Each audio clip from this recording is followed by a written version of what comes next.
Before the Industrial Revolution began in 1760, about 80% of the world's population worked in the countryside. Many were malnourished, and the average life expectancy was about 28 years. A large part of this revolution was the mechanization of the textile industry, which brought on a time of economic growth and urbanization globally, but especially in America.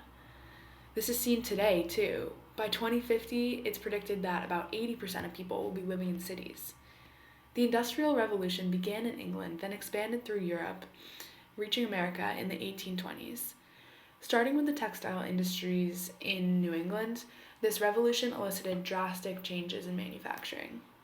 Among other inventions like the flying shuttle, the spinning frame, and the cotton gin, the spinning jenny was one of the most pivotal inventions that moved the textile industry from homes to factories.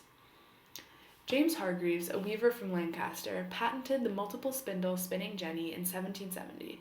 Hargreaves was inspired by the work of textile machinery improvement begun by Thomas High, but the ultimate moment of ingenuity was when he saw his wife, Jenny's spinning wheel, fall over and noticed that the spindle continued to spin.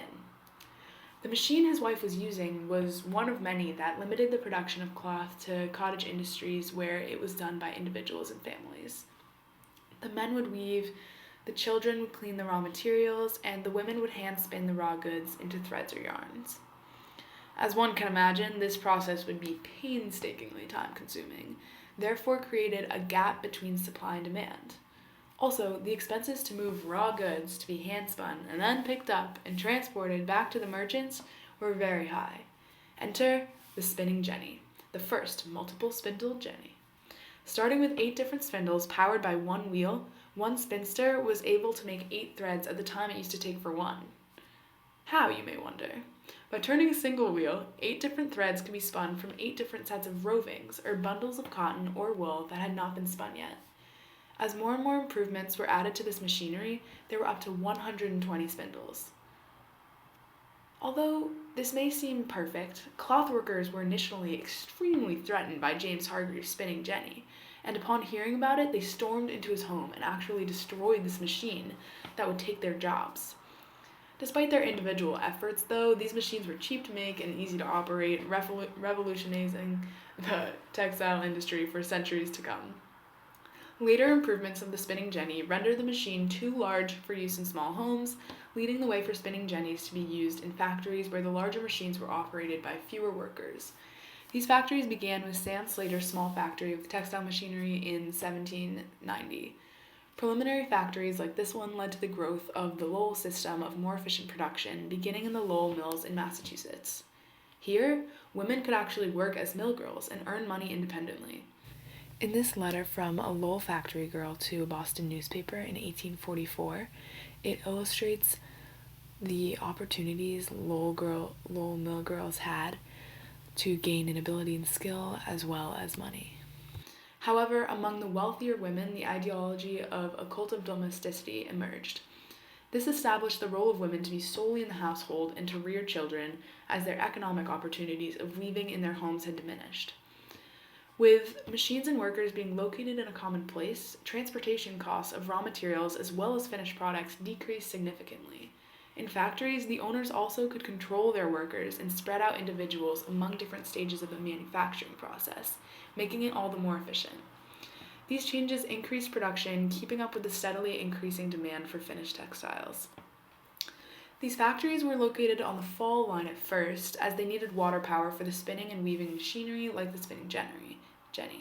Eventually, by the 1840s, though, after steam power was introduced, factories could be in cities like Philly, Chicago, and New Bedford, to name a few. The growth of factories drew people out of rural areas into these economically booming cities.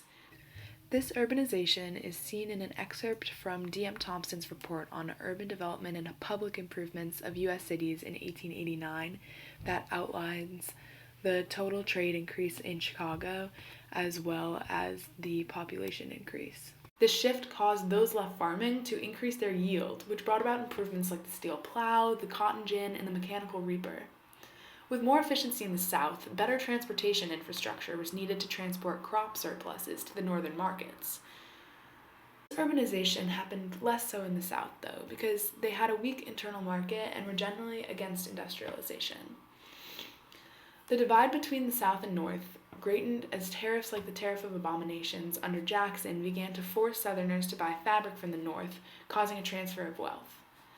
Disapproval of tariffs and a desire to keep slaves eventually contributed to Southern states' secession from the Union in the early 1860s. The spinning jenny's push for urbanization also led to an influx of immigrants to America in the 1840s and 50s because the intensely supervised and timed environment in factories infringed upon freedom from a native perspective.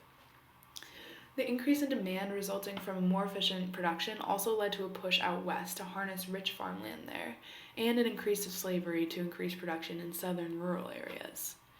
The spinning jenny ultimately led to a shift from an agrarian American society to an industrial one that has shaped this country's economy and will continue to do so.